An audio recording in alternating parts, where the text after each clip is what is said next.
Welcome back to Absolutely the Best Podcast, a work in progress. I'm Zach, and with me today is my good friend George. Hey. And for the very first time ever, we have a special guest host.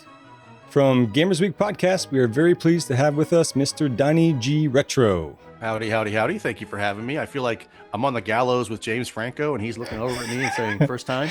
And yeah, it is my first time. It's kind of our first time, too. You know. Ooh, you always remember your first time. I will for sure. You do. Do you want to tell us a little bit about Gamers Week Podcast? Sure. Gamers Week Podcast is a podcast that I do with two of my friends, Ryan Payne and Blue Williams. And we've been doing this for about 3 years now, where we cover the news of the video game industry. We don't do reviews of video games themselves. We talk about everything that's going on in the video game industry to give that to the fans in an audio form. So we talk about the weird, the best, the horrific news. Sometimes it's great news and sometimes it's not so great news, but we have a lot of fun doing it. Yeah, it's a great show. I listen to it weekly and pretty active on the Discord as well. Yes, you are. And actually, go ahead. I was gonna say, did you say all of that like off the top of your head, or are you? Yeah, because that sounded great. Well, it's man, the way that my brain works is if I get on a roll with thinking, it comes to me and it's like blah, it just like starts spitting it out. So I would love to be able to read from a copy, but most of the time it's just my brain. So it sounded like you were either reading from a copy or you had it memorized and you were just super articulate. And I was like, I clearly have work to do articulating myself better and coming across better. Yeah, I do a lot of editing for you. Sometimes I just want to like, do you want to do a second take on that or? No, that's one and done. I couldn't even replicate that. Yeah, my issue is I stick to copy too much, I think. So I'm afraid I'm going to forget stuff if I don't write it down. But understood, yeah. Yeah. But I have been on Gamers Week Podcast one time. It was episode 109 back in February. We were barely going here with that. While we're plugging stuff, I've been on a bunch of Games My Mom Found podcast episodes somewhat recently. And subbed in as co-host on Retro Game Club, which comes out tomorrow. So by the time this comes out, it'll be a couple of weeks ago. So George, did you have any plugs? I'm guessing no. No. Okay. I'm here. And that is appreciated. On to Dredd then. This is Series 2, Episode 4 of our podcast. This is our MCU Adjacent series, so there will be at least one tie-in to that franchise. I do need to issue a correction. When I was dropping hints for what movie it was going to be at the end of the last Series 2 episode, I said it was Marvel, and this is not Marvel. My bad. I'm surprised nobody called me out on that. Oh, I don't remember you saying it was Marvel. Yeah, I think that was like I was like, it's so close to being MCU because I was like, it's Marvel, which is almost MCU, but it's not Marvel. So anyways. Which publisher was Dredd? I don't remember off the top. Dark Horse? Well, yeah, I feel like I should know this now because I was wrong and looked it up, but I think it was Dark Horse. Okay. I want to say Dark Horse. So I might be issuing another correction later on, but we'll go with Dark Horse for now. While we are in the corrections department, when we were talking about Wakanda Forever last week, Leviathan, the movie Leviathan came up, and we both were like, yeah, Amanda Peet is great in that. That's Amanda Pays, not Amanda Peet. Ooh. But yes. Sorry to both actresses. They're both great. Both of us. Both great, though. On both our parts. Yeah. So this is a podcast that spreads false information. Correct. Just want to know where we stand. As much as possible. Today we are talking about Dredd from September 7th, 2012. We don't have a ranking system for Series 2, but after we discuss the movie, we will give ratings for the film and whether or not it's absolutely one of the best movies. As a reminder, we assume the listener has seen the movie before, and of course there will be spoilers. I was thinking, Donnie, do you want to go first with movie memories, or would you rather one of us goes first? It doesn't matter. I can go first. Go for it. So I don't remember when I saw the movie first. I know I didn't see it whenever it first came out. And you talk about 2012, that's the golden days of movies when they were in theaters for like a good 2 months. Yeah. And then it took a couple of months for them to come out on DVD, and then you rush to Best Buy or wherever and pick up the DVD, and then it doesn't come on a streaming service for like another year or what have you. Yeah. So it took a while. What's that? It was a much longer wait For like, if you didn't see it in the theater, you were waiting a while. Very much so. Unlike, like when we were kids, when stuff would come out, it wouldn't come out on video for like at least a year. Yeah. So I don't remember seeing it right away. I don't think I did. But when I did see it, my memories of Dredd were the campy 90s Sylvester Stallone and Rob Schneider. It's like, hey, it's Judge Dredd. And I was like, oh, I think there's a comic about that. It was very campy and comic-y, and let's all take the family to go see Judge Dredd. And you're like, yay! And then I sat down and watched Judge Dredd, the new one. And within the first 10 minutes, it's like, you better not have brought your kids there. I should not have brought my 5-year-old with me. Right. Drug use, somebody getting hit by a car, blood splatter, car crash, all of that stuff. And my mouth was agape. It was just like, this is great. This is exactly what I'm expecting from a Judge Dredd movie. It's dark, it's gritty, and I'm strapped in. Awesome. George, you want to go next? Sure. My experience isn't too different. What I knew of Dredd was I remember Sylvester Stallone's version of it. And honestly, my memory of that version of Dredd kind of blurs between Dredd and Demolition Man, except that I think I remember Dredd having Rob Schneider in it, and he's usually the guy, the plucky comic relief that you bring into movies just to kind of make it a little bit funnier and more family friendly. And I remember him sucking at it for that version. Well, he was in both movies. He was in Dredd and Demolition. I was going to say I did not see Judge Dredd. That's right. Yeah, I was going to say I didn't see Judge Dredd, but I feel like I also remember him being in Demolition Man, and not seeing Judge Dredd. I still confuse Demolition Man with Judge Dredd.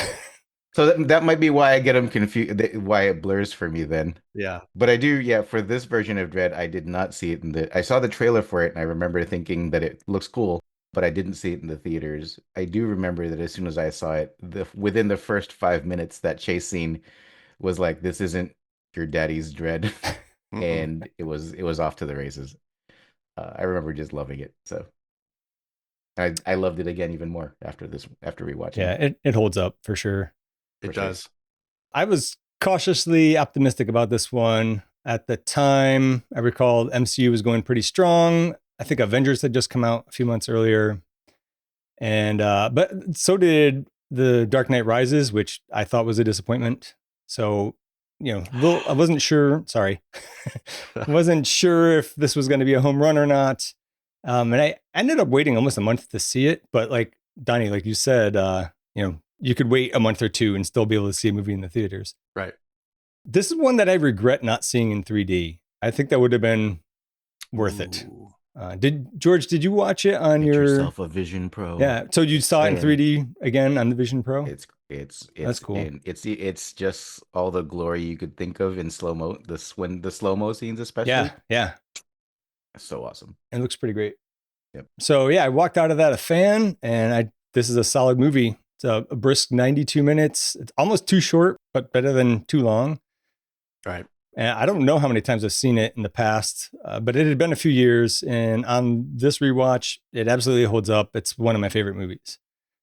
Did you guys say you read the comics? Because I've never read comics ever, but I perused some of them, but it wasn't one that I was dedicated to reading. I think I was just such a Marvel and DC fanboy that I didn't have, and I was poor. Honestly, I didn't have enough budget to have, and most of my comics consumption was going to Barnes and Noble, sitting my ass down in front of the comic book rack, and then just reading for as long as my parents were shopping. Nice. And most of those places didn't have any of the more independent publishers. Yeah, I did not get into Dark Horse comics maybe until like the early 2000s. It was mainly Marvel, DC, then getting away from DC and going to Image, which had some darker characters and whatnot. But I did not get to the Judge Dredd. It almost seemed like Judge Dredd is almost like a Lobo-esque setting environment where it's just people getting fragged to pieces and the curse words are aplenty and all of that stuff. But I never read the comics. All right. Well, let's get on to the credits. Dredd was written by Alex Garland. I like a lot of this guy's work. He wrote all the 28 blanks later, right? You got 28 days, 28 weeks, and now they're going to do 28 years, right? And there's There's supposedly something else already in production, like 28 years later, something. Like there's another sequel, but I guess, decades would have been too much. Yeah. He also wrote Sunshine, which is a great one I want to cover someday. I love that one. Yeah, and Ex Machina, which he also directed. That is MCU adjacent, isn't it? Sunshine? Sunshine is, yeah, because of Chris Wong. And Benedict Wong. Yeah. That's right. Good point. Yep. Yeah, that was one of the first things I put on the list to eventually cover. Apparently the first draft of this movie was about facing off with Judge Death, which was a storyline in the comic that I guess none of us really know. Nope. But they ultimately decided that was too much to establish in one movie. And I thought it was a smart move to go smaller and make it a more concise movie. It was directed by Pete Travis, kinda. He gets the directing credit, but it seems that by many accounts, Alex Garland was the one doing the real directing, including Carl Urban saying that. I don't really know anything else that this guy did or did not do. There's no director commentary. I'm assuming it's because of the whole he didn't really direct it thing. I would have liked some kind of commentary, though. The main cast includes Carl Urban as Judge Dredd. He's one of our MCU tie-ins, which makes this adjacent. Recall that he plays Scourge in Thor Ragnarok. Dredd is probably my favorite role of his, though. I love how he scowls through the entire movie, and he's just so gruff. George and I already talked about Carl Urban in the Thor Ragnarok episode, but Donnie, if there's anything you want to say about him, feel free to chime in. He was a weasel. He was a weasel in Thor Ragnarok. Oh, totally. I did not like that character. Don't get me wrong. No. Behold my stuff. And it's just all his crap and everything. He's trying to show off, he's basically Loki. And then all of a sudden he's showing his allegiance to anybody who will keep him alive. Yeah. And then finally he has a redemption moment at the end of the movie. Yep. But we need him to tie this movie into our podcast. Of course. He got shake weight into the MCU. That's true. He's a hero for that. Let's see. Oh, he's also going to be Johnny Cage in the new in the Mortal Kombat 2 movie. I saw that. Which I am intrigued. Yes, I am as well. Olivia Thirlby plays Cassandra Anderson. Anderson is a trainee that Dredd is assigned to assess. She's pretty great. I like her a lot in this. I'm really surprised she's not in more things. Or maybe I'm just not seeing the movies that she's in. That is my next 2 bullet points. Oh, yeah. She has not been in a lot of great things. I was like, I don't know where she disappeared to after this. It turns out that she didn't. She just has done a lot of stuff that I haven't seen.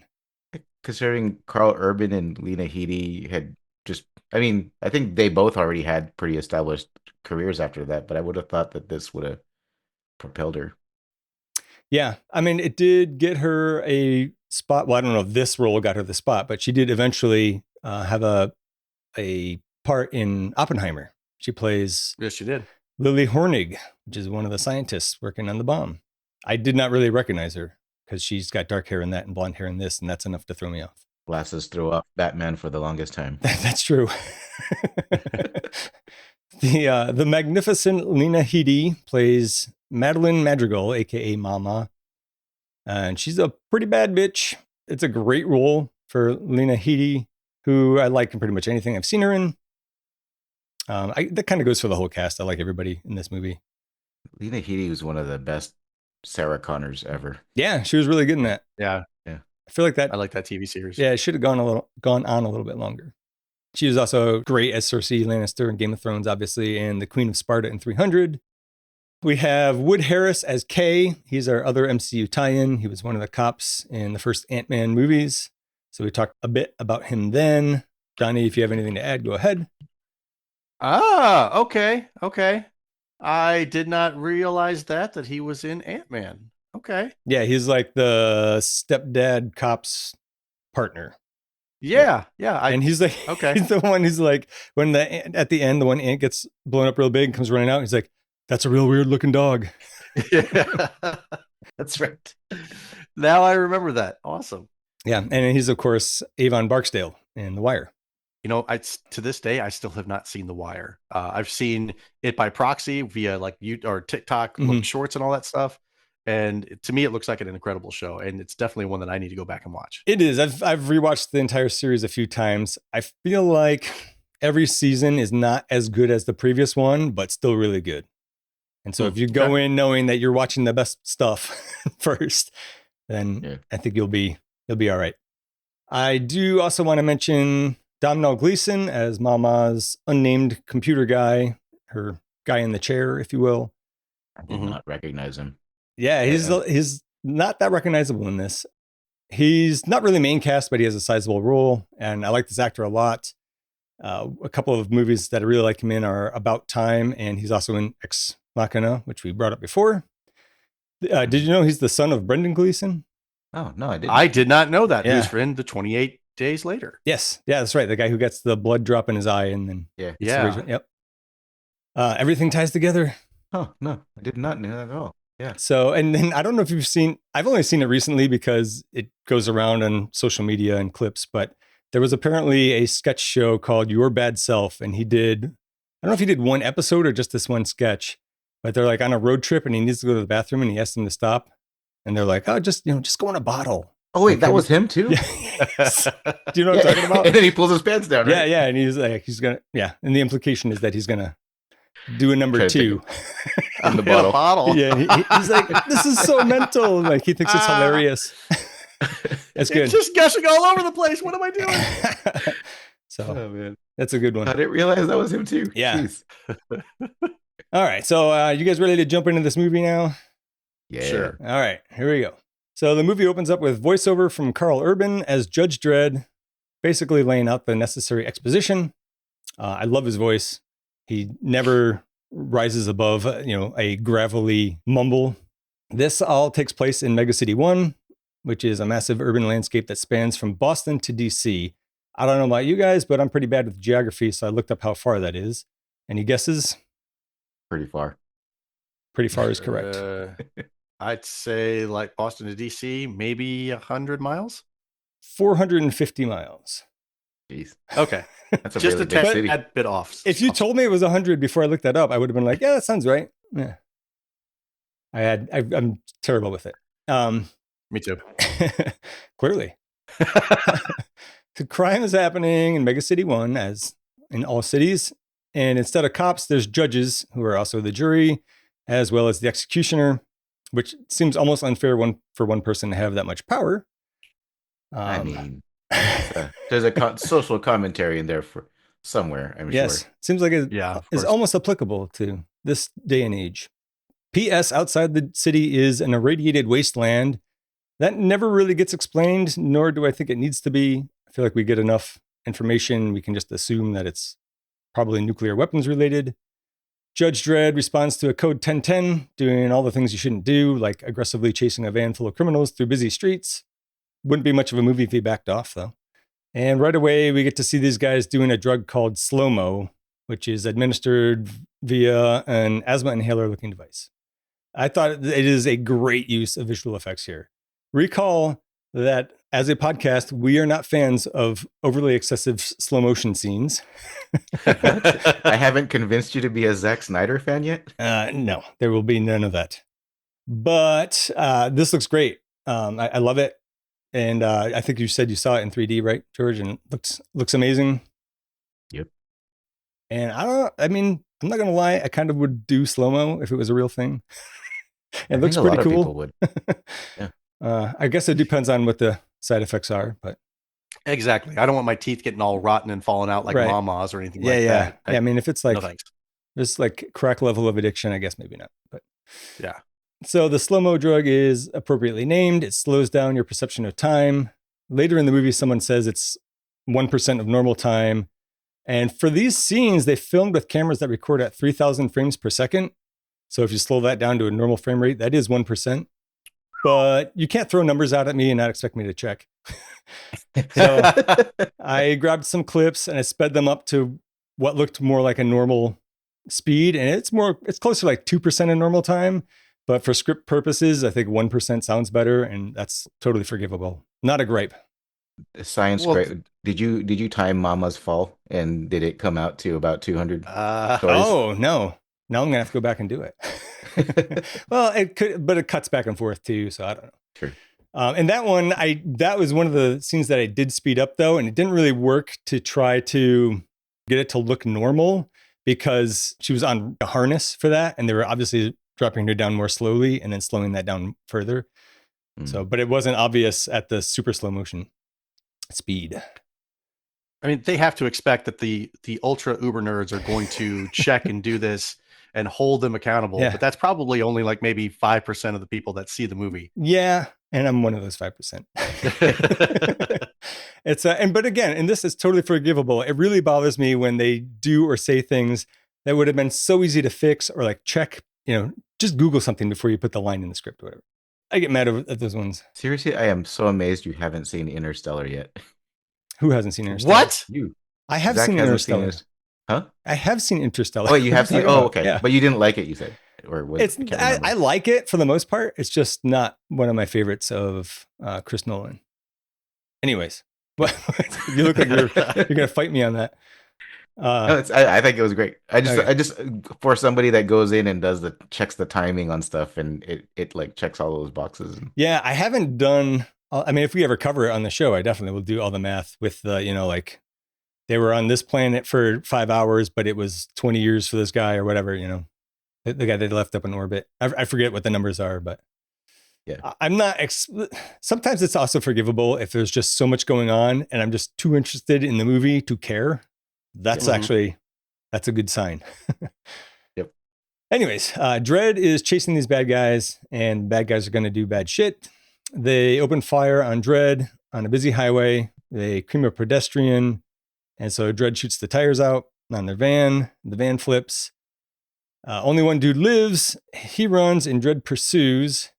I noted here that Dredd called for paramedics for wounded spectators and to have some bodies picked up for recyc. And they've mentioned recyc a couple of times throughout, but they never really get into it. I mean, that's another good use of just letting the audience figure it out. I thought that was fine, not to over-explain it. Yeah. We're on the same, that we're all assuming cannibalism's a thing, right? Yeah, I think we got a Soylent Green situation here going on. Yeah. So Dredd finds the one bad guy. He's got a hostage. Dredd tries to negotiate, but it doesn't go well. And he shoots the guy in the mouth with a hot shot, which is kind of like a flare. I thought that was a really cool effect. It looked possibly practical, which is another reason why I kind of wanted a commentary. It'd be nice to know what's practical and what's digital. There was another thing mentioned here during the negotiation attempt, the ISO cubes. Those are also mentioned throughout the movie, but again, not explicitly explained, but it seems obvious that there's some kind of prison cell. I just feel like, and again, I didn't see Judge Dredd, but I feel like all these little breadcrumbs are probably something that they explain in great detail in Judge Dredd, and it's just not necessary. Dredd reports back to the Hall of Justice to meet with the chief judge. There, he observes Cassandra Anderson, a rookie who's basically a mutant with psychic abilities. Mutant in that she has psychic abilities, not that she has extra limbs or anything.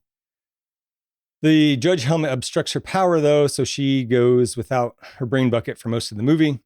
Apparently, her judge skills are a little subpar, but because she's psychic, the chief wants to try her out in the field, and it's up to Dredd to evaluate her.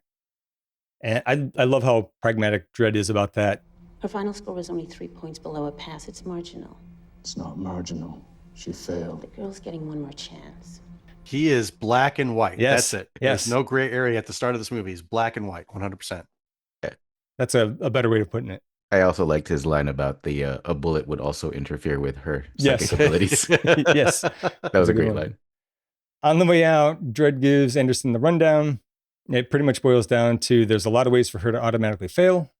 The really important one is to not lose her weapon. So remember that for later. Over at the Peach Trees, which is a mega skyscraper as big as a city block, 200 stories high. By the way, did you guys watch any of the behind the scenes stuff? I did not. Okay. So there was a few featurettes. Yeah, there wasn't a whole lot. It was maybe like 10 minutes of mostly short clips from the movie, but there was some featurettes, and one of them was on the different design elements, and one part of that was on the city.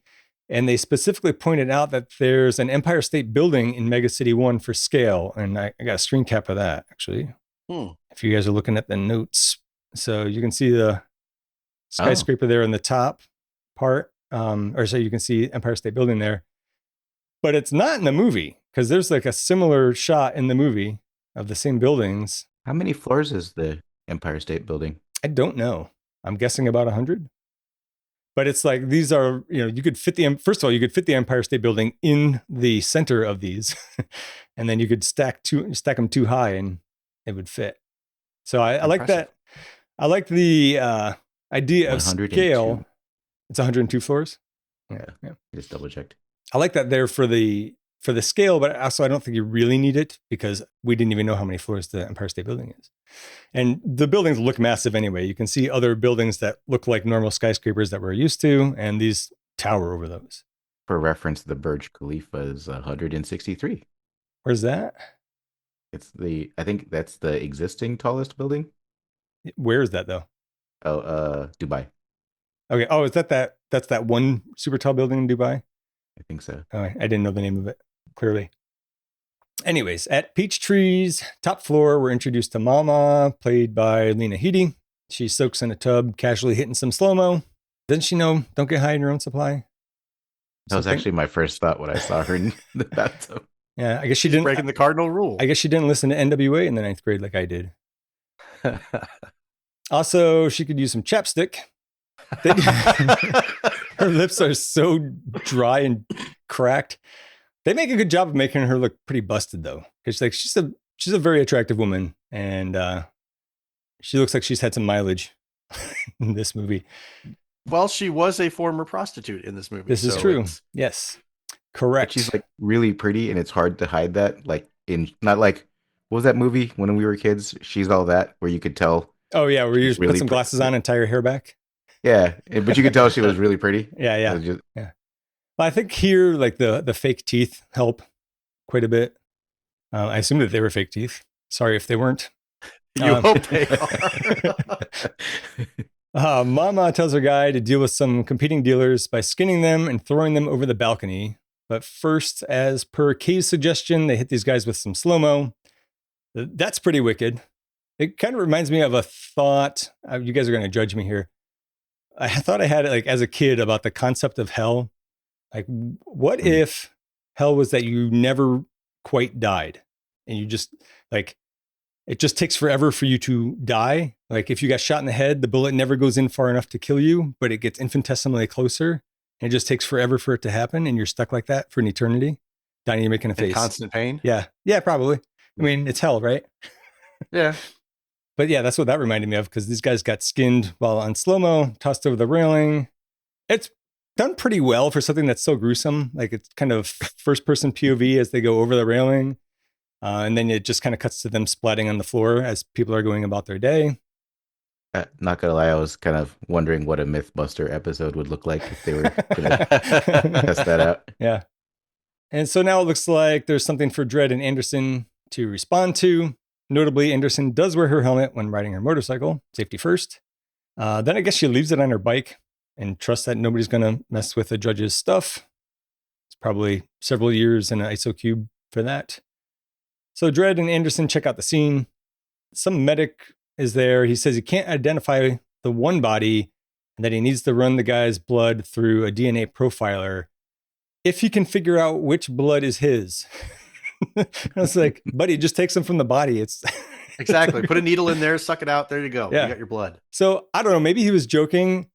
I got lit up in the comments on one of our shorts. The one about Aunt May asking Doc Ock if he wanted salt water or fresh water because he's an octopus. Yeah. And we were like, how dumb is she supposed to be? So many people were like, she's obviously joking. She's flirting with him. And I was like, I guess it wasn't obvious. I don't know. I don't think she was flirting with him.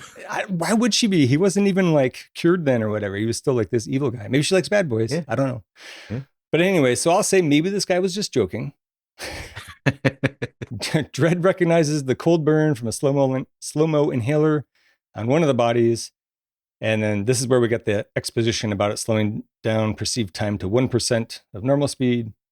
Anderson figures the brutal public killings are a message, and the medic agrees. You don't fuck with the Mama clan. Then there's the little backstory on Madeline Madrigal, aka Mama. She was a prostitute until her pimp cut her up one day, so she bit off his wiener and took over his business. Eye for an eye and all that. I will say I like that the expositions aren't like they don't beat you over the head with it. It's just really timely. Yes. And right when you kind of need it, not like this long drawn out character explaining everything that you probably don't need at the moment. Yeah, I mean this is a really tight script. I think it's done really well. Yeah, it sells the character really quickly. Yes, with expedience. So now she's taken over the top floor of Peach Trees, and she did that by working her way down, taking out members of 3 different gangs, and she runs the whole building. So pretty impressive. She's a real go-getter. Pretty soon after that, Dredd and Anderson bust a deal on the 39th floor, which is where the 2 identified bodies were registered. There's another really great slow-mo scene here where people are getting shot, mostly through the face. It's pretty awesome. Yes. Oh, this is the line you were talking about, George. Take it this is your first time in non-sim combat. Yes, sir. I'm wondering when you'd remember you left your helmet behind. Sir, a helmet can interfere with my psychic abilities. Think a bullet might interfere with them more. They call in the meat wagon to get the bodies for recyc, and they cuff everyone else. Kay is one of the guys they cuff, and Anderson gets a flash of him skinning someone, so she knows that he's their guy. I thought it was interesting that Dredd asked if she's sure, and she says she's 99% sure. He says you can't execute a perp on 99%, which it seems like that's beyond a reasonable doubt, but we are talking about executing, so. But I think he was just saying that as a, hey, you want to be a judge, you got to be at don't leave that room. Yeah, I mean she is being assessed, so yeah, important to get that feedback. Mm-hmm. The 2 judges decide that they're gonna need to take Kay in for interrogation. But bad news for the judges. Mama's Weird Eyes IT guy sees what's up on the security cameras, and he lets the boss lady know. To keep the judges from taking Kay in, they take over the Peachtree control room and call sector control to say they're doing a security test. They're going to lock down the entire building. Meanwhile, in the elevator ride down from the 39th floor, this is one of my favorite little parts. Sir, he's thinking about making a move for your gun. Yeah. He just changed his mind. Yep. Yeah. Yeah. That's great. Yeah. His dialogue is perfect. Just as the judges are about to exit with Kay, Mama's guys start the war protocol, and the whole building is literally shuttered up by blast shields. There are no open exits and no communications. And because of that call to sector control, all the authorities and emergency services will just ignore the lockdown, which is pretty diabolical. Just when you think you're getting out and they're heading out, heading out the entrance, they got the guy in cuffs. Yay, everything looks hunky-dory and cheerio. And then all of a sudden, doors start going down and you're like, oh, okay, this is, things are about to get weird. It's bad news, yeah. And it squishes that homeless guy, the unhoused guy. Yeah. Yeah, I was going to say, I love that guy. Yeah. Oh, will debase itself for credits or whatever it was. Yes. He had some kind of sign there. Well, he was given a chance. Yes. I don't think Dredd gives people a chance too often, but he was like, hey, don't be here when I come back. And then he saw him and he was like, get up. Before he can get up, though. Yeah, those shutters come down pretty quick. I guess if there's a nuclear blast on its way, you want them to come down pretty quick. Of course. Yep. As if the judges weren't totally fucked at this point already, Mama gets on the PA system and tells everyone in Peachtrees that she wants them dead. The place will remain locked down until she gets what she wants. And everyone in her clan is to go after the judges, and everyone else is to stay out of the way. So they are pretty fucked. The plan is to get to the med center and use the comms there. I thought it was kind of funny that Dredd is still making Anderson make all the decisions because she's being assessed. I took that as he's not worried. Because it's one of those they're trapped in there with him situations because he's Dredd. But so I think he's just testing her and he's just continuing the test because he's not worried at all. At this point, I'm sure he's been in worse situations. So yeah, that's a good point. So they basically gas, shoot, and stun their way through clan members, the entire trek to the med center. It's pretty great. But unfortunately, the medic won't let them in for fear of retaliation from Mama, which is understandable. They're about to get made by some clan members in the hallway, but Anderson is able to read the mind of a tenant and tricks her into letting them into her apartment. I thought it was weird that Kay didn't just call out to these guys at that point. I kind of just feel like people know right off the bat that Dredd is not somebody you fuck with? I actually think it was just he would have been executed on the spot. Or he would have had his leg shot or something painful. Yeah. Because Dredd does not seem like somebody that is against shooting you in the foot. That's fair. And K does. Yeah, not at all. Yeah. K does seem like the kind of guy who's got his own personal best interest in mind first. And not to mention, like, if he would have said something, he probably knew that was instant death. Either Dredd would have shot him, or the henchman coming in, locking on that specific apartment and coming in guns blazing. Yeah, there was a no-win situation. That's a great point, actually. Yeah, I'm sure they're not all great shots. Yeah. not exactly surgical with their weapons. Nope. So the Klan guys walk by, and Dredd wants to secure the woman. I think he means to tie her up so she can't get out and rat them out. But Anderson is opposed because the woman has a baby in the other room. She says she won't raise any alarms because she doesn't want the judges to kill her man who's out there looking for them. So, if she notifies anybody where they are, that's likely to end in her fellow's death. She tells the judges about the busted elevator that only works for floors above 75. And then on the way out, Anderson sees a picture of the woman with her baby daddy or whatever. And it's this white boy that she shot earlier at the drug bust. Who was wearing like a Nike golf polo shirt. Was he? Everybody else was wearing like, Yes. your mesh tank tops and your armor, stuff like that. And he's wearing a Nike polo golf shirt without the Nike emblem. Well, you dress for the job that you want. But I mean, but to me, that was also one of those, like, look, to her point earlier in the movie, there are good people there. They're just trying to survive. Of course. And he seems like he's one of the guys who's just trying to survive. Meanwhile, the IT guy updates Mama on the body count. They spot judges on level 76 now and shut some gates to lock them into a confined space.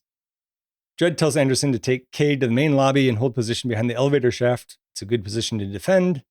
But I thought they were trapped, but then maybe they didn't realize that. It wasn't really clear to me how he thought she was going to get there. I don't know. They never make it off that floor right away anyways, so it doesn't really matter. Dredd also suggests not getting taken alive. If I don't come back and you get cornered, you might not want to get taken alive. Your call. Across the way, Mama and her boys set up some heavy artillery and ventilate the place. Of course, there's casualties, but none of them are the judges. With all the shooting, a hole got poked through to the outside in one particular wall. Dredd uses a high explosive round to widen it so they can escape to a large balcony area outside. This gives them comms access again, and they call in a 1024, which is judges under fire, and request backup. So no worries, backup will be there shortly and everything's going to be totally fine.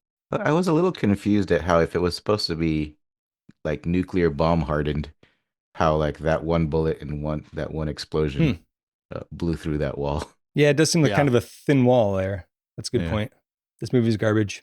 So the nuclear blast would have like the doors would have been fine, but all the walls surrounding it would have been level. Right. The doors in place though. Yes. I love it when they go back inside too, after they've been outside and they call for help. They go back inside and Dredd just throws that one guy over the railing right in front of Mama. Yeah. Yes. Like at that point, Mama was very confident. And she's like, okay, we've got so many different people here. There's only 2 judges. We're going to flush them out and we're going to win. But then once he took her right-hand man and just throws him off the cliff or the balcony in front of her and just walks back into the shadows, that point there was a sliver of doubt. She's like, okay, I don't think we're getting out of here alive now. He was kind of a badass too, right up until that point of the movie, because he was bossing everybody around. Oh, looked like he knew what he was doing. Caleb or whatever his name was. Yeah. But he was totally shitting himself when Dredd had him. It's not good. It's not good news when Dredd gets a hold of you. Yep. I also like how Dredd just turned around without saying anything and just went back into Yes. Oh yeah. Like didn't even need to flip the bird. It was obvious. Nope. Dredd and Anderson find a nice quiet spot to do a little interrogation of Kay. Dredd thinks the whole thing's a bit much just to take out 2 judges, and he puts it together that Mama doesn't want them walking out of there with Kay alive, an alive Kay, I mean. Anderson offers an alternative interrogation technique, and then she fucks with his head in a major way, and finds out that Peachtree's is the manufacturing center for all the slo-mo in the city. Outside, a couple of judges pop by the building to follow up on the distress call.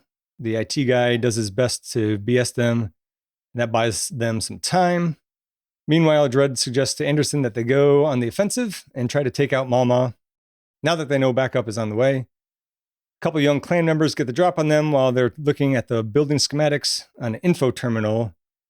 These kids aren't much of a threat, though, but they are enough of a distraction that Kay attacks Anderson. He takes her hostage in an elevator up to the 200th floor to see Mama. Which, at that point, I'm thinking about that. Couldn't she have, if she's able to think about him making a move for Dredd's gun, she couldn't have seen the fact that he was actually thinking about escaping, or the actual act of moving his leg over the binding and then inching closer to her. You don't see that. That's a total F up on their part. I kind of took it as she was distracted because Dredd was threatening the kids with body bags or Juve cubes. Okay. And I think she was thinking about stepping in before he shot them. Yeah, that was my... So she was distracted. I didn't have it as a detailed thought as that, but I like that idea. But I just thought she was distracted by what was going on with the kids there. I thought about that too. I was like, huh, did not see that coming, huh? And even then, she knows that he can't do anything with her weapon, right? So why not just remove your finger? That's a good point. Because that's an excellent point. But didn't he have his? Did he have his finger over her finger, or? I don't know. Maybe. It kind of seemed like it the way the angle was, but if you go back and look, and maybe if you don't see his finger over hers, then that's just like an easy, take your finger off, there you go, let Judge shoot him. Mm-hmm. Yeah. Okay. I don't like that you found a flaw. Why did he ask you all this? I know. See, it's okay. I'll still love this movie. Yeah. Oh, I know. It's so easy to let that go. So do I. Yeah. Okay, so I reviewed the footage, and it looks like Kay does have his hand over Anderson's hands. It's hard to say for sure because she's wearing black gloves, but it seems pretty obvious that is what is going on there. So Kay doesn't exactly get the warm welcome he was expecting. Mama is pretty pissed that he got taken to begin with, and she lets him know it. Dredd hacks into the PA system to remind everyone that Mama is not the law. Mama is not the law. I am the law. Great delivery. I had only ever heard the Judge Dredd one. I am the law. Yeah. Law. I like this version so much better. That's great. Oh, of course. The IT guy traced where Dredd was patched in, though, so a few guys go down to take care of him, but it seems like Dredd was expecting that, and he set them up. And he literally lights them up with an incendiary shot from across the way. Did anyone really think that Dredd was in there, though? I mean, I fell for it for like half a second, and then I was like, oh yeah, he set... I mean, I didn't think he was really going to get killed, but... Yeah. Mama says she's going to call 911. And then the next thing that happens is 4 more judges show up outside and start talking to the other 2 judges already there. The 4 new judges get peach trees to open up the main entrance and then relieve the other 2. The 4 head in. They are Lex, Chan, Kaplan, and Alvarez. Lex is kind of the leader of the group. The medic eagerly greets them and fills them in on the scenario. He says he's prepared to testify to all that, which turned out to be a mistake because one of the judges executes him on the spot. So they are clearly bought and paid for by Mama. Speaking of, they go to see her. The 4 new judges go to see her. And they tell her that the price for Dredd is 1 million credits. They know him and they know his reputation. Lex tells Mama to make the rookie dead. Then the 4 bad judges head out to take care of Dredd. I was going to interject real quick there. I love that whole, you don't know him, we do. Because apparently 1 million is a lot of credits. Yep. Yeah. But when he justifies it with, you don't know him, we do, it's 1 million credits. There isn't any, he killed a guy with a pencil once. There's no stories of like the Baba Yaga.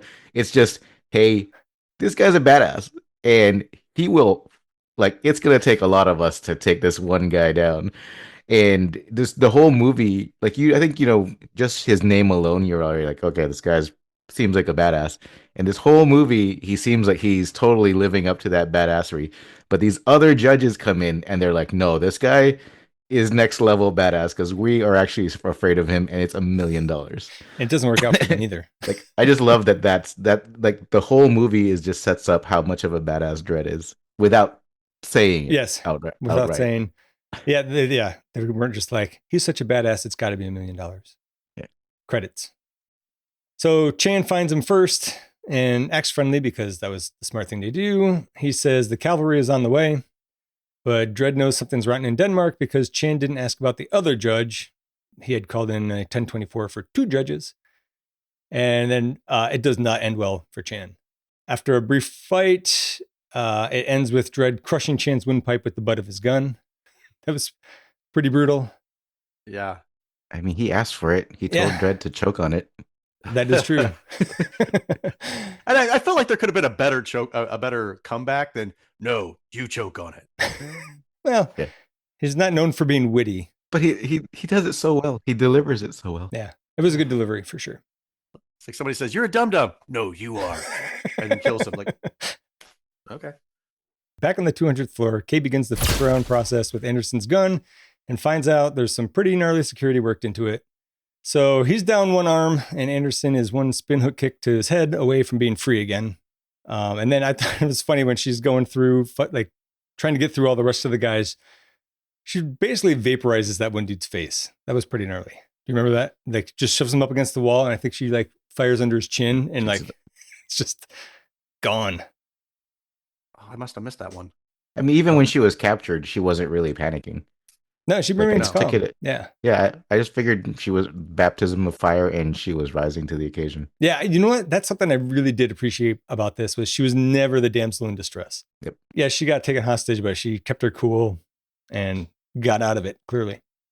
Downstairs, Dredd finds the slo-mo production lab. Lex and Alvarez follow him in. Oh wait, you forgot the part where the other judge, was the one that was so sure she was gonna kill her because she's gonna hesitate and then I'm gonna kill her. Oh yeah. No, I think that lady. That didn't happen yet. Well, it goes to this and then it cuts to that and then it cuts back to Dredd and Alvarez and Chan is how it works. My bad. Oh, that's fine. Don't worry about it. We're getting there. So Lex has a little spiel about Mega City 1 being a meat grinder. You know what Mega City 1 is, Dredd? It's a fucking meat grinder. People go in one end.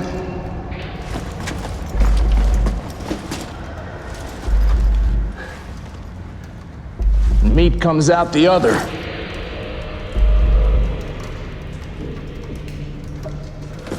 All we do is turn the handle. I like that. That was pretty good. I like that line. It's seems both metaphorical and literal. Thinking of recyc there. I don't know if it justifies it, but I also thought that was why people like the judges were necessary. Like you needed to, there was so much just bad shit that you needed judges that could make those decisions. Oh yeah, and punishments. I think that is exactly it. Like you need to expedite the judicial system. Yes. Yes. Dredd shoots it out for a bit with Lex and Alvarez, but he's out of almost every type of ammo except for high X. One round of that, and Alvarez's head is turned into a red mist. No, that was brutal. That kill was brutal. Yes. But this whole movie reminds me of if you've ever played Punisher on the PS2 with all of the kills and whatnot. This movie reminds me of that game. All right, I might have to check that out. Kaplan finds Anderson, but Anderson knows better. So I guess the helmet on Kaplan's head wasn't interfering that much. She barely hesitated to waste Kaplan. Oh, that's true. I didn't think about that. You shouldn't have been able to read her that way. Yeah. There was a scene earlier on where where Anderson is talking to Dredd, and it seemed like she was trying to read his mind. And I was like, oh, can she not read his mind because of the helmet? Or maybe his mind is just blank. Oh, no, that's the beginning of the movie. And when she was she was in the interrogation room, the director chief was on the opposite side, brings Dredd in, and they start talking to her. Like, how many people are in this room? 2. What can you tell me about this person? Well, he's angry, but there's also something else. Yeah. Okay, so she can read minds through other people's helmets. Yeah. That beginning exposition where she was like, there's something behind that anger and control. And then it was just like, stop it. It's a big cuddly guy who just loves It would have been a great place to have a flashback of his childhood to explain everything. So I guess it doesn't. It can work as long as the helmet isn't on her head. Yeah. Again, I don't really care. Even if that is inconsistent, I don't care. This movie's too good for me to worry about stuff like that. Again, I'm being a hypocrite. I don't care.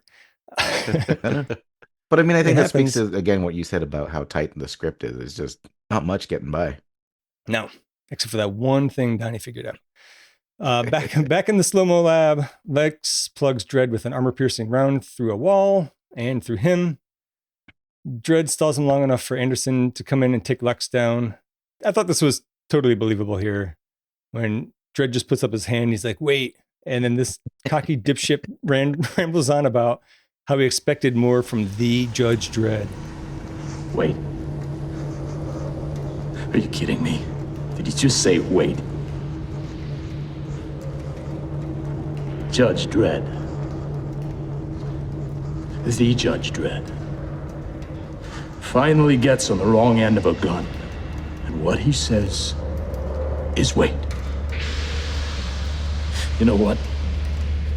I expected more of you. I mean, wait for what? Wait for me to change my mind? Wait for another 2 or 3 seconds of life because you're so fucking weak you just can't stand to see it end? No.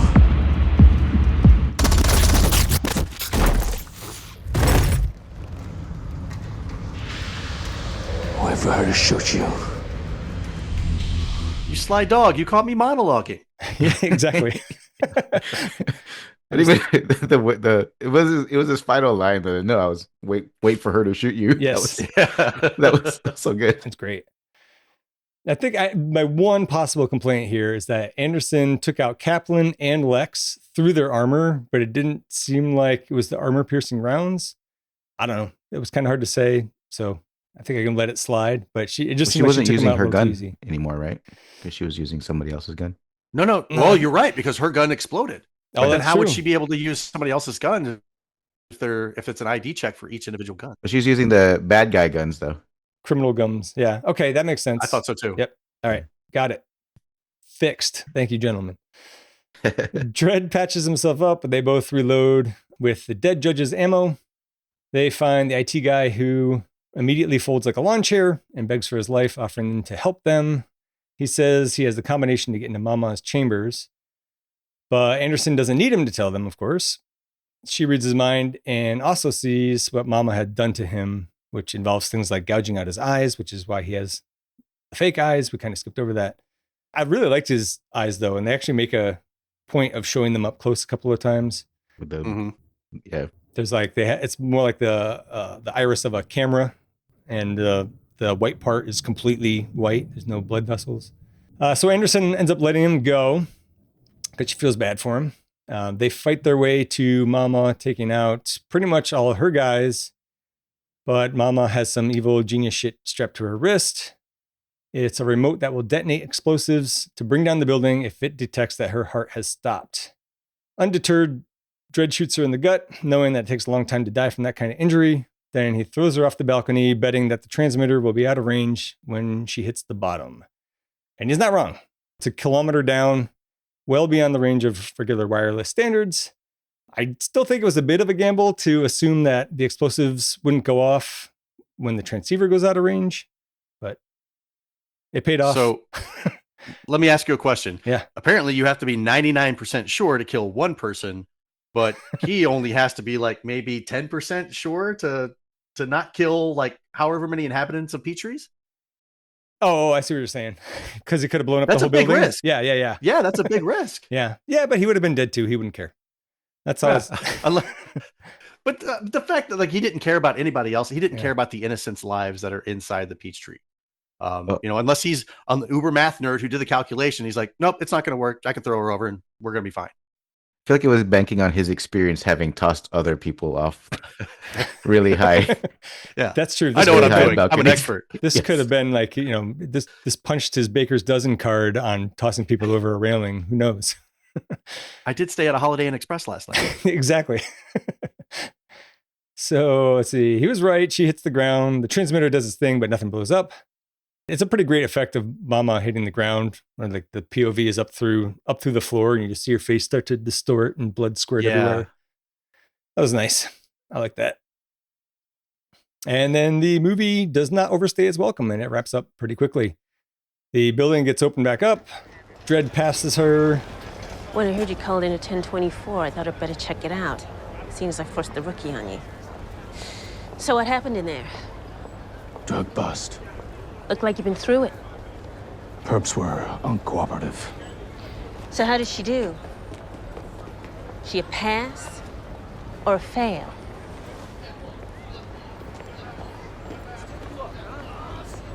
She's a pass. Knew she would be. And that's basically it.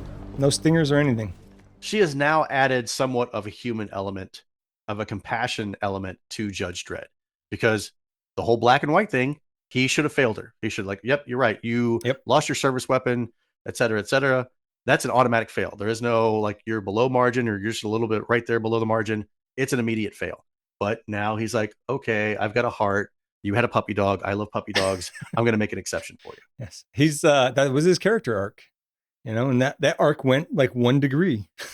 But he didn't really change at all during the movie, except for that part where he's like, huh, actually you would make a pretty good judge. Pass. Yeah. Cause he was still willing to kill the IT guy when she let him go. He's like, hey, you screwed up. And she's like, nope, I already screwed up. So it doesn't matter. Yep. But I think that's also what made him respect her as a judge, or I think that was her passing moment. Was like when she was like, I'm still a judge. I can still dispense my justice. Right. We're letting him go, and he was like, oh, all right. She's got the balls, and she's standing up to me, and she's making her judgment. She can do this now. She's got some brass ovaries. I think that was the moment when she was just like, because the both of them were. It was like John Wick, and I forget the Halle Berry's character, but they were both in sync from that moment on, just like blasting through the rest of her mama's bodyguards after that. Right. She also did save his life, so she did. Yeah. There might have been a little bit of leeway there. I like that too. I think it was it around that point when he was like, "Are you ready?" And he was like, "You look ready." But that was kind of like a callback to the beginning of the movie when he was like, "Are you ready?" And he was like, "You don't look ready." And she was like, "I just nerves. I'm kind of anxious." Oh, I don't remember that. I never put that together. That's interesting. Yep. Yeah. Well, it stood out to me because he's not really like a, hey, good job. Yeah, exactly. He doesn't provide constructive criticism. Yes. Not yelling at you is his way of complimenting. I mean, even at the end of the movie, when he already knew when he had already made up his mind that she passed, it's not like he chases after and goes, "Wait, you actually pass." Right. he just looks at her and walk away. He was going to send her an FTD flower bouquet later to let her know. Yeah. It wasn't the weird arms flailing chase down. Like, wait, you passed. Exactly. I also like the when that judge was like, "What happened here? You look like you went through the meat grinder," and he was just like, "Perps weren't cooperative." That's it. Didn't mention anything. He didn't mention like it was just a drug bust gone bad. He didn't mention the other guy, the other judges. Like, hey, we've got corrupt judges in the system. Nope. He was like, I took care of everybody. They'll figure it out. Yeah. So that takes us to changes we'd like to have seen. Do you want to go first, Donnie, or you want George to go first? Well, George go first. Okay. I don't really have any changes I want to see. Change I do want to see. I wish I could see a stinger at the end of the credits that actually confirms Dredd 2 happening. There we go. Ooh, yeah. That's my big change. All right. I think it's been enough time, right? It's been 13 years. Yeah, I just don't know why. I mean, I guess was it because did they not make their money back? I mean, I think it made some money, but yeah, I don't know. I'm not sure. I have something on that, but I want Donnie to go first. In the grand scheme of things, I won't say that the movie was perfect, but it was damn close. It had everything. It was dark and gritty. It had some, a few comedic moments, but it was what I think I expected from a Judge Dredd movie that was based on the comics. It wasn't the whole campy Sylvester Stallone 90s Judge Dredd movie. It was raw. It was gritty. It was bloody. And I think, and help me out here, I think at that point, it was okay to do a comic book movie like this and not just keep it Avengers, Iron Man, all family happy. You know, you can show the bloody, the trueness, the ugliness that gets inside some of these story arcs in comics. And I think they did a fantastic job. And I would love, just like George, I would love to see a Judge Dredd 2. All right. I originally had that I wouldn't change a single frame of this movie, but then Donnie pointed out that one teeny tiny flaw. I still don't think I would change it. And along the lines of a sequel, I wanted one for a really long time, but I kind of feel like maybe it's better that they don't do one. I just think that they're going to try to make it bigger and better, and I think it's going to be a letdown. And I would rather not have one than to have a bad one. What if it was exactly this team? If Alex Garland, if you could guarantee me that it would be as good, it doesn't have to be better or like come close, right? And sometimes you just can't improve. Yeah, on par. Thank you. Great way to put it. Maybe they can maybe they can do that Judge Death thing now. If you could guarantee me that, I'm all for it. Obviously, I have zero say in this in real life, and if they make one, I'm going to watch it. I mean, it could come in at 0% on the Rotten Tomatoes. I'm going to watch it. But would you watch it even if Rob Schneider was in this one? And it was 0%, maybe not. Maybe he's just like a passing 1 minute, like he's got a 1 minute cameo or something like that. Like he's interacting with the judge. Maybe he gets his head vaporized. Yeah, or yeah. Like he reenacts his character or revisits his character from the original Dredd film. He tries to be all happy and jovial, but ends up taking a bullet, like an incendiary round to the head, and blows up. That'd be all right. I'd be down with that. Yeah, that works. So that takes us to rating. The Rotten Tomato scores are 76%, 6.3 out of 10 with top critics. It goes up to 80%, 6.6 out of 10 with all critics. 72%, 3.7 out of 5 for the all audience. There was no verified audience. I don't know why. Maybe they didn't do it separately way back in 2012. I feel like those are kind of low, those scores. But I think it's a really tight movie. It has a great balance of action and suspense and even some dark comedy. There's a lot of world building without getting bogged down in exposition about it. And it's got pretty much everything I like in a movie, including Carl Urban. George, you have any final rating remarks before we start giving scores? George and Donnie? No, just that maybe afterwards, I'm actually curious if this was an MCU movie where you would place it on our. It would be pretty high. Scale. Definitely A tier. Yeah. I would say that this movie on its own, of all movies, I would say it's S tier. Yeah. Within the MCU, I don't know. It would depend on how it tied in. But yeah. I mean, I think there was an article a while back when The Dark Knight first came out where somebody was saying how the MCU was like funny, campy, and gritty, or not gritty, but how some Sony exec had said this is what the DC universe is going to be. We're going to do gritty. Right. We're going to do it dark, and then they made those Zack Snyder movies that I hate so much. Yeah, they're horrible. This is like if they had embraced this exactly, it would have made the DC universe so much more interesting. I think this gritty and dark works. I like it, but only for like Batman, right? It doesn't really work for Green Lantern or for like Superman. The tone's a little bit different, but man, yeah, if they'd done it without trying to overdo it with the slow motion and some of the other stuff. All right, Donnie, any final remarks? And do you want to give us your rating and rating units? In is it Yaz? Yeah, sure. Is that the rating unit we're going to be doing? That's what you want. Yeah. Yeah. Okay. Final thoughts.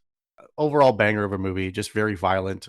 I do like that they didn't hold back on the violence, and I know that not every single film needs that or requires it, but I feel like it was justified in here because it's that gritty darkness, and they're trying to stay true to the comics, where you're going to see the blood, you're going to see the gore and guts and all that.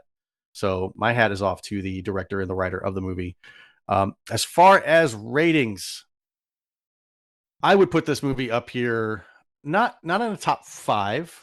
Not in a top 10, but maybe in a top 20 of my all time. Mm-hmm. As far as Yaz, any scale you want. It could be out of 5, could be out of 10, could be out of 100. I'd say probably 8 Yaz. Out of 8? 8 out of 10. 8 out of 10 unibs. Okay. George? I'm going to go with 9 out of 10. Nice. I really liked it. I'm going with 10 out of 10. I mean, 9.99999. We'll round up to 10. I love this movie, even with that one itty bitty teeny tiny flaw. I won't even, it's not a flaw. It's not even a flaw. You just look past it. It's a beauty mark. Okay. And so I think we are all in agreement that this is a movie that you should absolutely watch. Oh, yeah. And then if you guys got a little more time, I have put together a little quiz. Oh, no. Okay. You got a few one thing I would like to say is I get an enjoyment out of seeing Lena Headey's horrific and despicable characters meet a gruesome death. Yes.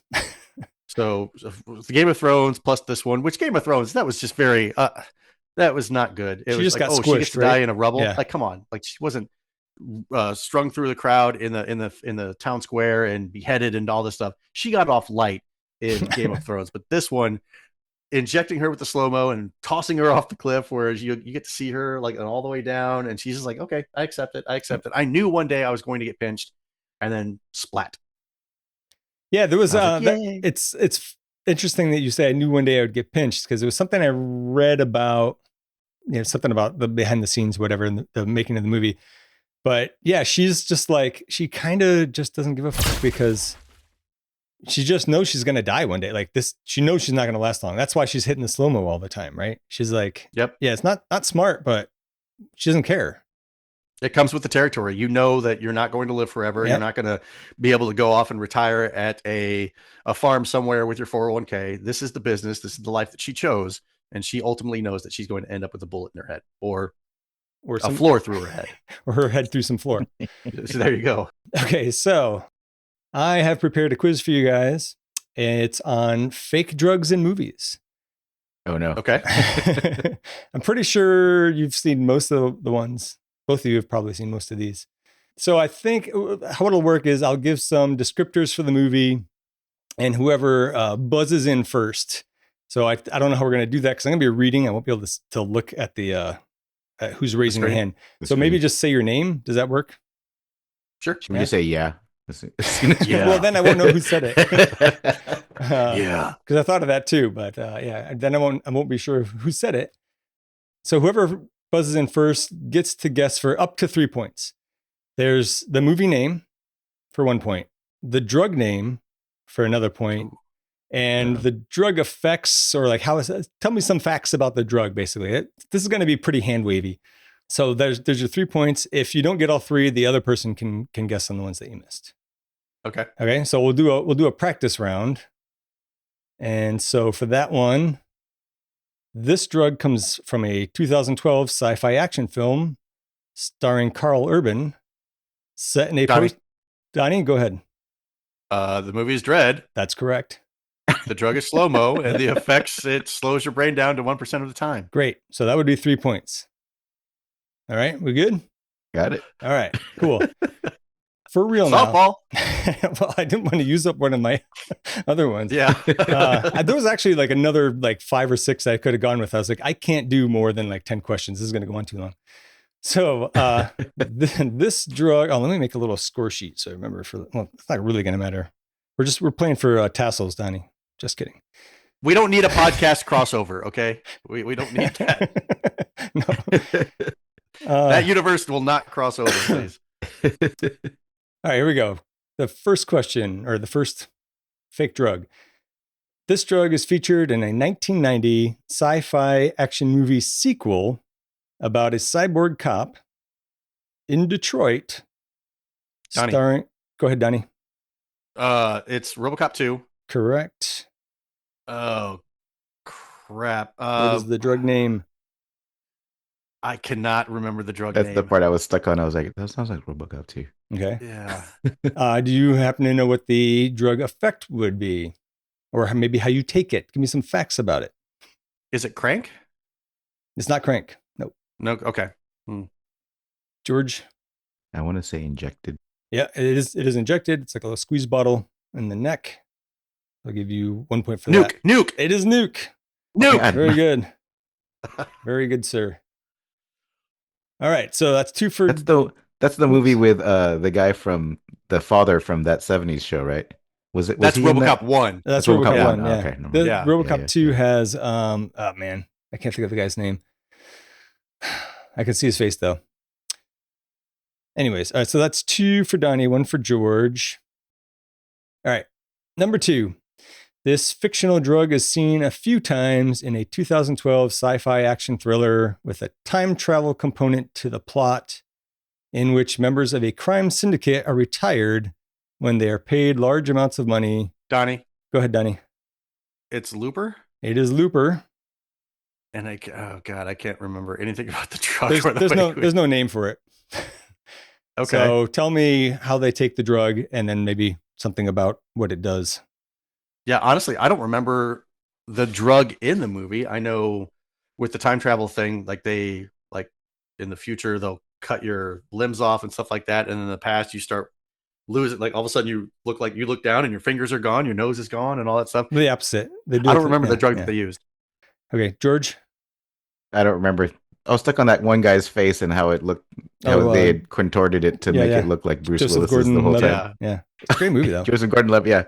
His face was distracting me through that whole movie. It is a little distracting, yeah. So the drugs are like these eye drops thing. They never give it a name. And it's like a ecstasy or MDMA kind of pleasurable thing. So it's a club drug.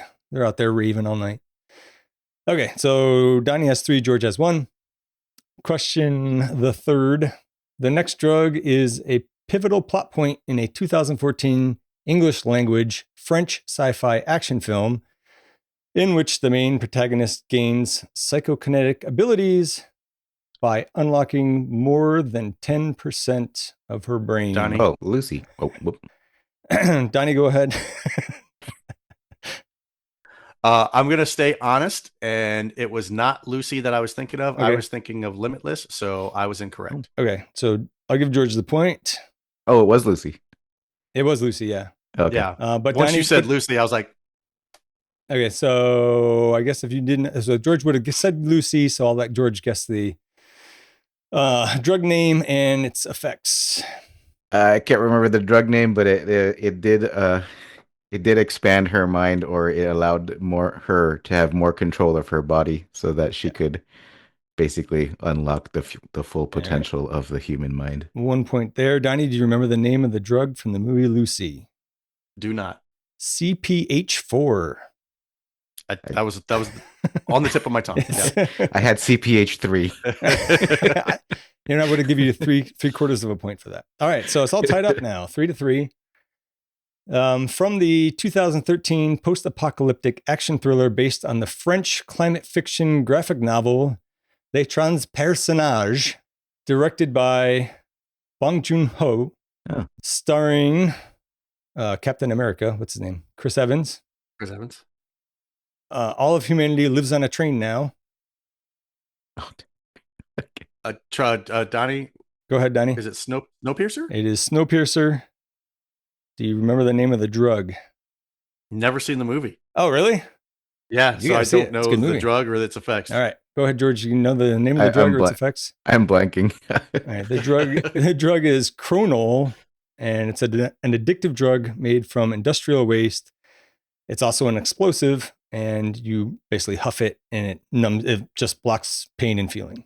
I'd like to say that George and I are probably on the upper echelon of the morality tier because we don't know much about drugs or their effects, whereas Zach apparently has all of the information. I didn't look any of this up. So, yeah, it's all by like intimate knowledge. That you exactly. have. I do hands-on research to put this quiz together. One must experience sin before he can condemn it. Wow. What is the drug in the 2002 sci-fi action film about an enforcement officer in a future where feelings and artistic expression are outlawed? Featuring a dumb made-up martial arts commonly referred to as gun kata. Oh. Starring Christian Bale and Taye Diggs.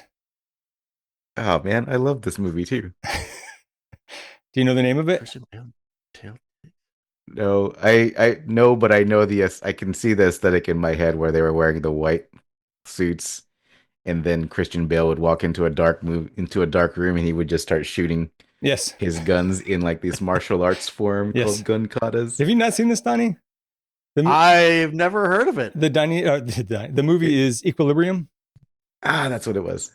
Equilibrium. Okay. Hang on a second. Yeah. The watch in that movie also became pretty famous. I don't remember. Oh, Christian Bale's watch. Okay, just because it was stylish. Yeah. Never seen it. Do you happen to know the name of the drug, George? I don't. Prosium 2. And it suppresses your emotion and creativity. That's right. Because everybody in society started taking that drug to mute their feelings, because when your feelings are mute, then people don't get into fights, and if you don't have feelings, nobody goes to war, and nobody commits crimes. It's kind of a good movie, but it's also kind of not. Yeah. I would say that's a good summary. But the gun kata, it's ridiculous, but kind of cool. It is. It looks really cool. So it's Donnie still has 4, George still has 3. The next movie is a sci-fi thriller from 2011 in which a struggling writer uses a fictional drug to vastly improve his lifestyle. Oh, George. Go ahead, George. I heard George first. Limitless. Limitless is correct. Do you remember the name of the drug? I don't. Donnie? I don't remember the name. I'd be shocked if either of you knew it. NZ840 or NZT48. And yeah. They need to stop. They need to give these drugs a better name, like Sunshine or something. Yeah. And George, since Nuke was memorable. Yeah. George, since you had the right answer for the movie, what does the drug do? It makes you smarter for a brief window of time. Yes. So that gives you the edge at 5-4. We got 4 more questions. A 2022 comic adaptation about a billionaire vigilante includes a plot thread about a highly addictive drug. Directed by Matt Reeves, starring Robert Pattinson. Donnie. Go ahead, Donnie. Batman. The Batman? The Batman, sorry. Okay, good. Do you remember the name of the drugs? This one's a little easier. No, I don't remember the name of the drugs, but I believe it's taken via eye drops. Yeah, they're called drops. Yeah. And they are, what kind of effect does that have? I think it's for like stimulation for senses stimulation. Okay. I'm not really actually sure on this. The most I could come up with was a downer. So I don't know. Okay. Well, like I remember the district attorney taking it in the club, like he took some drops and stuff like that. And now he's like, he's more confident to speak to the Catwoman. Selena Kyle comes over and he's trying. Yeah. I give credit on that one. There were facts given. The next one, Wikipedia calls it a cyberpunk action. I would call it a sci-fi action thriller with some light cyberpunk themes.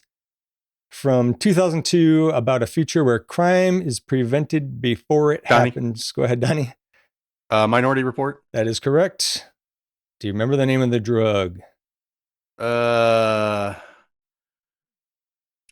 don't remember the name of the drug, but I know how he takes it. It's like an inhaler type thing. And there's like a bean. So there's like a leftover bean, like he'll put it in there, like inhale it. And then you have this leftover bean that comes out of the inhaler.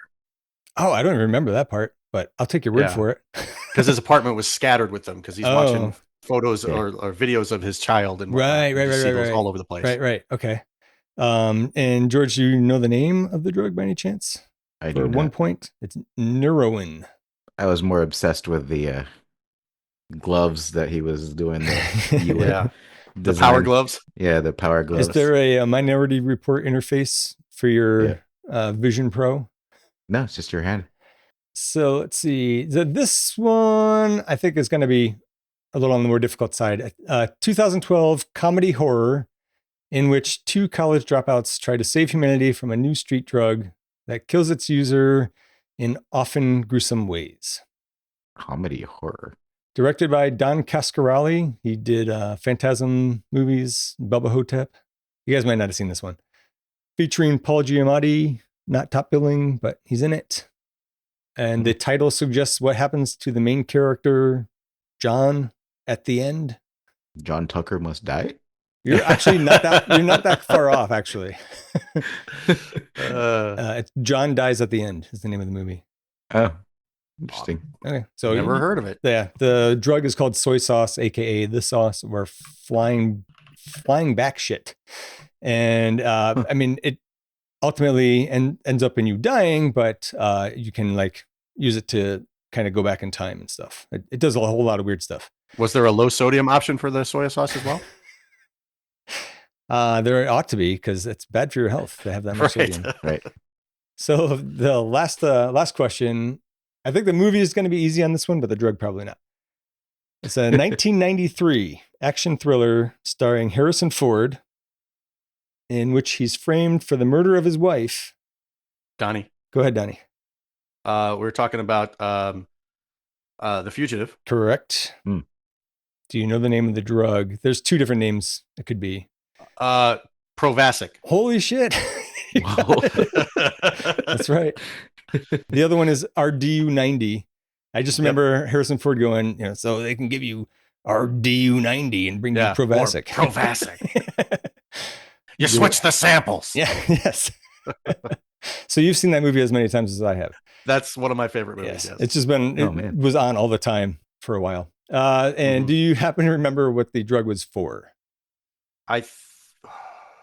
Jesus, was it one of the major organs? I think, was it kidney or pancreas?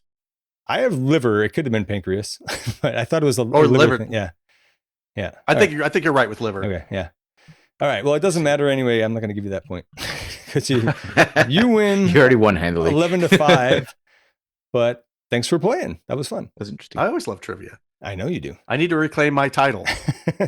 So you can be podcast daddy for this episode. Suck it, Luke. So that's it for Dredd. Next up for series 2, I don't know. George is going to give me some hints here to guess. You can guess too, Donnie, if you want. Oh man. So I'm sort of at a crossroads because there are a few that I like, okay. but I don't know whether or not you've seen them. It doesn't matter. I'll watch it. I know. So you mentioned one earlier, but I can't remember. Did you watch the one that was mentioned in trivia? Oh, I've seen every movie that was mentioned. No, I have not. I've not watched all of them. No, I think I know what you're talking about. Are you talking about Limitless? Yes. Okay. Are you picking Limitless? I will if you haven't watched it. I haven't seen it yet. Otherwise, I'm going to punish you with a romantic comedy. A rom-com? That's not always. I don't think it's a comedy. I don't know how to classify this other one. But, well, I'll leave it. It's your choice, man. You tell me. Wait, so you have watched Limitless? I have not seen Limitless. No. Okay, let's go with the romantic one. Okay, give me some hints. It's a romantic comedy. The actor was, what's the name of the Jurassic Park scientist that was inside of the Ragnarok play? Oh, yes, I know who you're talking about. Yeah, I know. Yeah, Alan was Dr. Alan Grant was his name in Jurassic Park. Yeah. So he was portraying somebody in that play, and the person he was portraying. Okay, Anthony Hopkins in this movie. Is it an Anthony Hopkins movie? Yes. Is it Meet Joe Black? Yeah. Okay. Damn, I guess that was easy. No, well, I was just like, what kind of romantic, not really a comedy thing that you don't know how to explain would have him in it? Okay, I haven't seen that, so yeah, I'll watch that. I've only seen that one scene where Brad Pitt gets creamed by the car. When it bounces, yeah. Yes. And everybody's like, oh my God. Okay, so all right. So Meet Joe Black is our next series 2 movie. That'll be interesting. But next take a break from supernatural stuff. Yeah. I mean, the whole idea is to mix it up. So, yep. So for the podcast, we're going back to the MCU where we will be suffering through Ant-Man and the Wasp: Quantumania. Oh God. I've already suffered most of the way through it. Oh, did again, you? yes. So out of curiosity, is it better than you remember it being? No, it's worse because I'm paying attention. Because you're coming down to my level of where I was. Okay. Is that the second or the third one? That's the third one. The third. I have not seen the third one yet. I'm going to go ahead and tell you not to bother. I don't even think it matters at all anymore that even existed. So I want to thank again our guest, Donnie. Thank you for your time. Thank you for being here. It was a pleasure to Thank have you you for on. having me. It was And trivia fun. champ. And trivia champ. And trivia daddy of this podcast. That's correct. Wear it with pride. It's you're absolutely the best guest we've had on the show. What? And I hope it wasn't too much of a hassle. We will put a link in the show notes to Gamers Week. Was there anything else you had that you wanted to plug besides Gamers Week? No, just that so on Gamers Week, we do a live episode, a live recording on Twitch every Wednesday. And that episode ends up being edited and released on your podcast platforms on Friday. And then on Mondays, we do sort of a rotating thing. Every other Monday, we do a video game playthrough, and that's done on Twitch. And then we will do a live episode that we record for our patrons of our Discord on YouTube. So you can't really find our uncut episodes if you're not a patron, but if you are, you get complete access to the entire library of those. And they're worth it. I think it's like, it's $5 a month for the Patreon tier? $5 a month. That gets you access to the Patreon, to the Discord, and to the uncut library. It's worth it for any one of those things. So as a long-standing patron. And you were a multiple patron for a couple of months with an April Fool's joke that went way off the rails that I absolutely loved. It went on far too long. I was waiting for somebody to call me out. It never happened. So if you want to contact us, you can email us at absolutelythebestpodcast@gmail.com. You can join our Discord. There's a link in the show notes. We also have links there to our socials and a couple ways you can help support the show. Please leave us a review. Please help us spread the word. Tell your friends, tell a judge, and you don't need to tell a psychic because they already know. Thank you for listening, and have a great day. Unless they're distracted and they miss it. That's a good point. Absolutely the Best Podcast is a production of Audio Johnny, a subsidy of Corporation Johnny. Corporation Johnny. If it exists, we own it.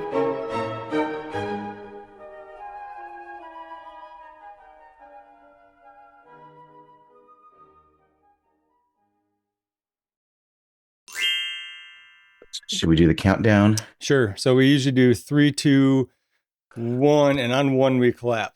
Oh, I thought we were doing it right now. Okay. Wait, is it not 3, 2, 1 then clap? I thought it was on 3. It was 1, 2, and then on 3. Oh, sorry. Yeah. Oh, yeah. You're right. 1, 2 on 3 we clap. It's strictly like a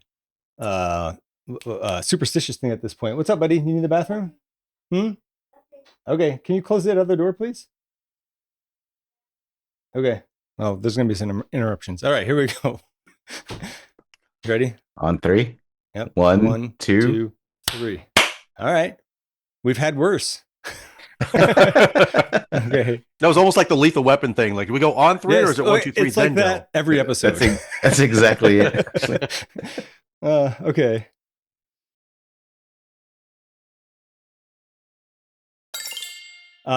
So Donnie, George and I sometimes talk for a little bit afterwards, and we've been talking about Daredevil. Recording stopped. Oh, you can. That's fine. You don't have to record this part, George. Okay, I was gonna say, like, I wasn't sure if you wanted this. No, that's fine. We never use that for the shorts. Are you caught up on Daredevil or no?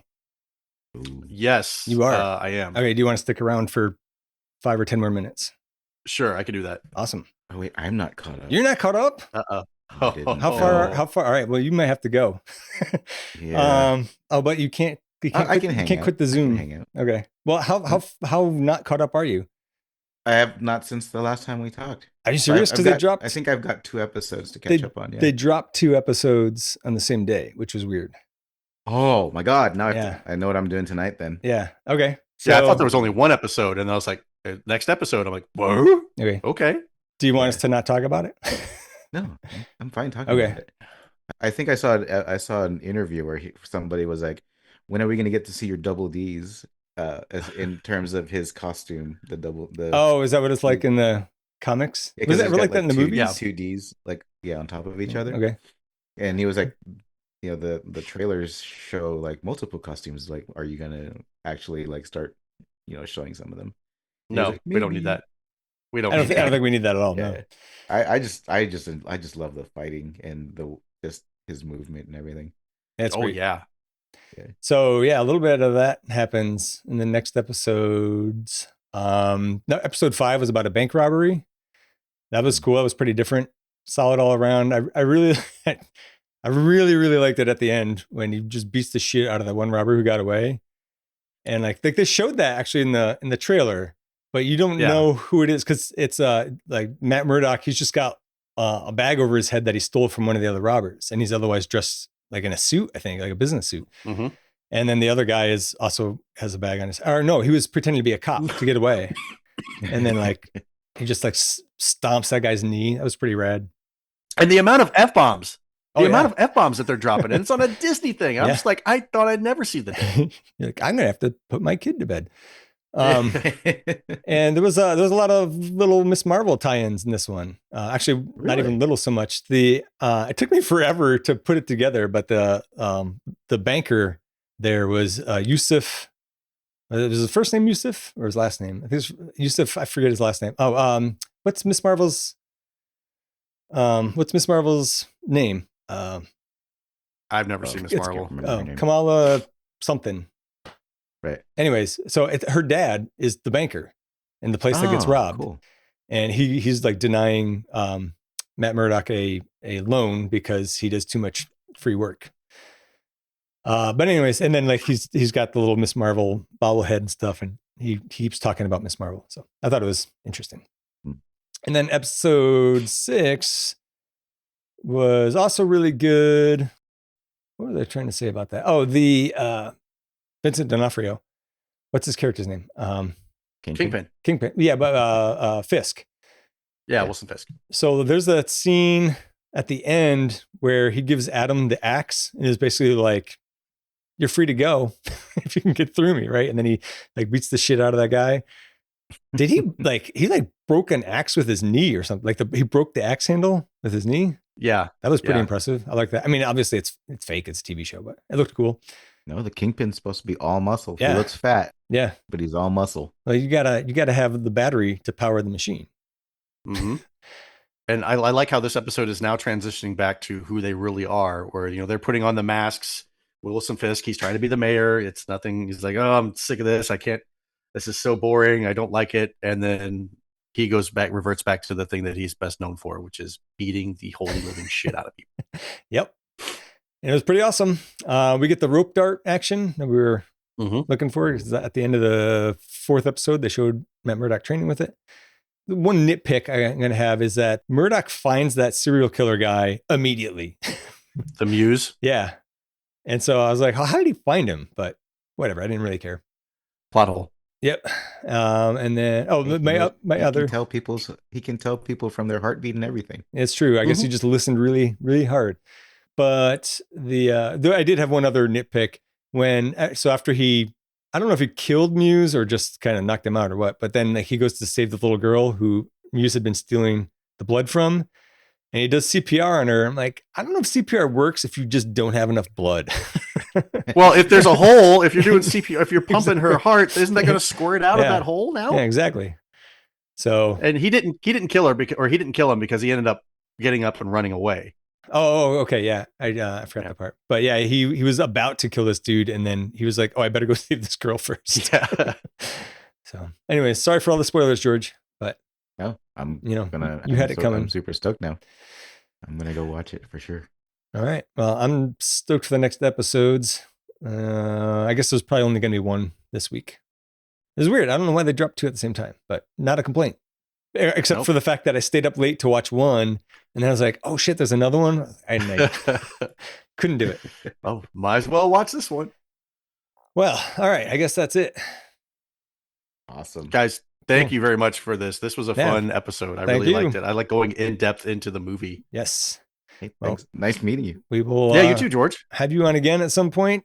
Think of a movie you want to be on, and we'll make it happen. You don't have to think of it right now. I'm getting on movies where Zach actually hates it. I'm not sure about Meet Joe Black. We'll see. What's your most genre that you hate? Genre? I don't know. I mean, it would probably be like romance, like straight romance or something. Okay. But like, I like a lot of different genres. It's just, I don't like most things within that genre. Do you know what I mean? Understandable. I'm extremely picky. So, would you say Lucy was the movie that both of us kind of just went to town hating on? Yes. so far. I mean, other than the second Ant-Man. Oh yeah, the second Ant-Man was bad. That I don't know. I would have a tough time deciding which was worse, Lucy or the second Ant-Man. But I thought the second one was funny, and that's what that was my recollection. And then we did it for the show, and I really got into it. And I was like, "There's nothing here. This is not a movie. This is a this is a serial fetch quest to fill time, and none of these jokes are landing." And I did not like it on rewatch. So, but but both of us were like, "It's funny. I recall really liking this." Yeah, I liked what's his name, Luis's character. Oh yeah, and he's not even in the third one. So, okay, so it's already bad. Yep. Right. Yeah, you're already screwed. Well, thanks, guys. I'm gonna go take some medicine. Yeah, man. Go lay down. Better, man. Yeah, me too. I'm supposed to go out of town this next weekend, and if that's just COVID, I'm not going anywhere. Yeah. Yikes. All right. Take care, man. Hope you feel better. Take it easy, guys. Right. Thanks, guys. Bye. Nice meeting you guys. Yep. Bye. Bye.